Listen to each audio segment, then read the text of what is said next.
Plugin রিকোয়ারমেন্টের এই পর্বে আমরা আলোচনা করব সিকিউরিটি সেকশনটা নিয়ে, যে অর্থাৎ আপনি যদি একটা কম্পেনিয়ন প্লাগইন লেখেন তাহলে সিকিউরিটির বিষয়ে কী কী জিনিসপত্র খেয়াল রাখা লাগবে। ফর এক্সাম্পল এখানে বলছে যে ভ্যালিডেট, স্যানিটাইজ এবং এসকেপ এভরিথিং। আমরা জানি যে ভ্যালিডেশন এবং স্যানিটাইজেশন এগুলো সাধারণত ইউজারের ইনপুটের ক্ষেত্রে ইউজ করা হয় এবং এসকেপ হচ্ছে আউটপুটের ক্ষেত্রে ইউজ করা হয়। এই জিনিসগুলো নিয়ে আমরা অলরেডি আলোচনা করেছি। সেটা হচ্ছে যে থিম সিকিউরিটি রিকোয়ারমেন্টে এখানে আপনি ভ্যালিডেশন, স্যানিটাইজেশনে আমরা অনেক ডিটেইলে আলোচনা করেছি। সো আপনি যদি ওইটা দেখে নেন তাহলে আপনার কাছে এটা ক্লিয়ার হয়ে যাবে। হ্যাঁ, তবে তারপর দেখি আমরা কতগুলো দেখি বাকিগুলো কি বলছে। সো যখন আমরা ইউজারের ইনপুট নিয়ে কাজ করব সবসময় ভ্যালিডেশন অথবা স্যানিটাইজেশন ঠিকমতো অ্যাপ্লাই করতে হবে। অর্থাৎ কিনা মনে করেন ইউজারের ইমেইল আমরা ভ্যালিডেট করতে চাই, ইউজার একটা ইনপুট দিয়েছে ইমেল, তাহলে মনে করেন ইজ ইমেল, ঠিক আছে, এরকম করে আমরা ইচ্ছে করলে ভ্যালিডেট করতে পারি। তারপরে যদি ইউজারের কাস্টম ডেটা থাকে, আরবিট্রারি ডেটা থাকে, সেক্ষেত্রে আপনি দেখবেন যে স্যানিটাইজ এরকম লিখে আন্ডারস্কোর লিখলেই দেখবেন এখানে অনেক ধরনের স্যানিটাইজেশন আছে। স্যানিটাইজেশন হচ্ছে ক্লিন করা। আমরা স্যানিটাইজার কেন ইউজ করি? ক্লিন করার জন্য না? ঠিক একইভাবে এই স্যানিটাইজ ফাংশনগুলোকে ইউজার ইনপুটের মধ্যে যদি কোনো ম্যালিশিয়াস স্ক্রিপ্ট থাকে বা অন্য কোনো ধরনের ম্যালিশিয়াস ইনপুট থাকে সেগুলোকে ক্লিন করে ফেলে। সো ওই কথাই আসলে বলা হচ্ছে যে যতক্ষণ পসিবল সেগুলোকে ইউজ করতে। সো স্যানিটাইজ ফ্যামিলি এখানে অনেকগুলো ফাংশন আছে, সেগুলোকে ইউজ করতে হবে যতক্ষণ না মানে যদি এমন কোনো থাকে যে আপনার এটা দিয়েও হচ্ছে না, তখন আপনি আপনার নিজের কাস্টম স্যানিটাইজার ইউজ করতে পারবেন। বাট অলওয়েজ ওয়ার্ডপ্রেসের নেটিভ ফাংশনগুলোকেই ইউজ করার চেষ্টা করবেন, ঠিক আছে। এবং ইউজারের ইনপুট ডাটা প্রসেস করার জন্য বা ডেটাবেজে ইউজ করার আগে সবসময় স্যানিটাইজ ফাংশনগুলো ইউজ করা মাস্ট। আর আউটপুট যখন দেখাতে হবে তখন আমাদের এই যে এসকেপ সিরিজ আপনি যদি দেখেন এসকেপ আন্ডারস্কোর, তখন দেখবেন যে এখানে অনেক ধরনের এসকেপ ফাংশনস আছে।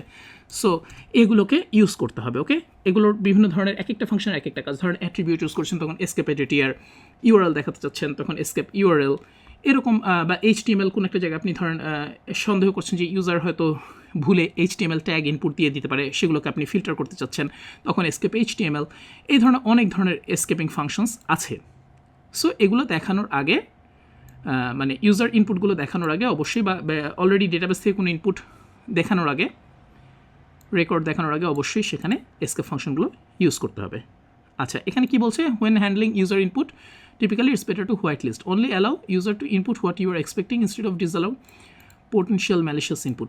অর্থাৎ কিনা মনে করেন ধরেন আপনি কোনো একটা জায়গায় ইউজারের কাছে ইনপুট নিচ্ছেন, হয়তো ওখানে 6 অক্ষরের বেশি আপনি ইনপুট নেবেন না ফর এক্সাম্পল, তখন আপনি ইচ্ছে করলে ক্লায়েন্ট সাইডে মানে ম্যাক্সিমাম কত ক্যারেক্টার ইনপুট হবে এটা সেট করে দিতে পারেন। তবে আপনি জানেন যে ক্লায়েন্ট সাইডে এগুলো সেট করলে অটোমেটিক্যালি ট্যাম্পার করা যায়, তাই না?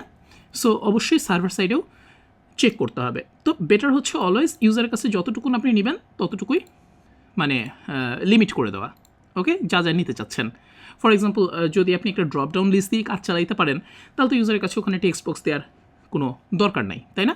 তবে এই যে আমাদের এই ওয়ার্ডপ্রেস থিম সিকিউরিটি রিকোয়ারমেন্টস, এখানে আমরা অনেক কিছু নিয়ে আলোচনা করেছি, সেগুলো অবশ্যই যেমন ননস্টন্স, এসভিজি আপলোড, এগুলো অবশ্যই দেখে নেবেন। এগুলো একই প্লাগ ইন রিকোয়ারমেন্টের ক্ষেত্রে একইভাবে ভ্যালিড।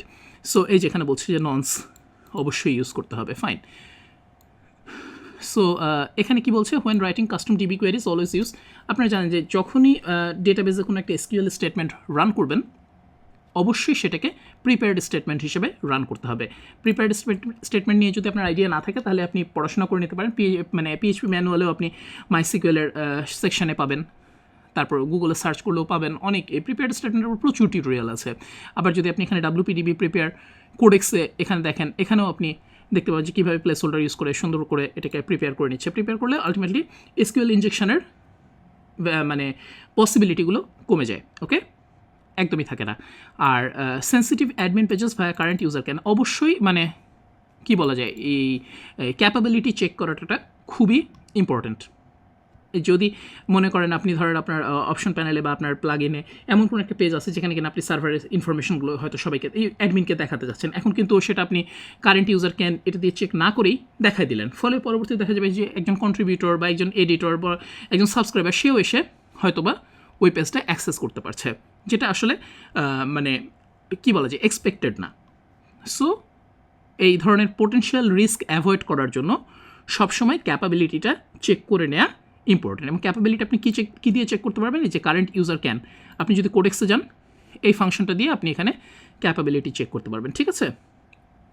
সো অবশ্যই অ্যাডমিন পেজগুলো দেখানোর আগে বা অ্যাডমিন ইনফরমেশন বা সেন্সিটিভ ইনফরমেশনগুলো শো করার আগে এই কারেন্ট ইউজার ক্যান এটা দিয়ে চেক করে নেবেন।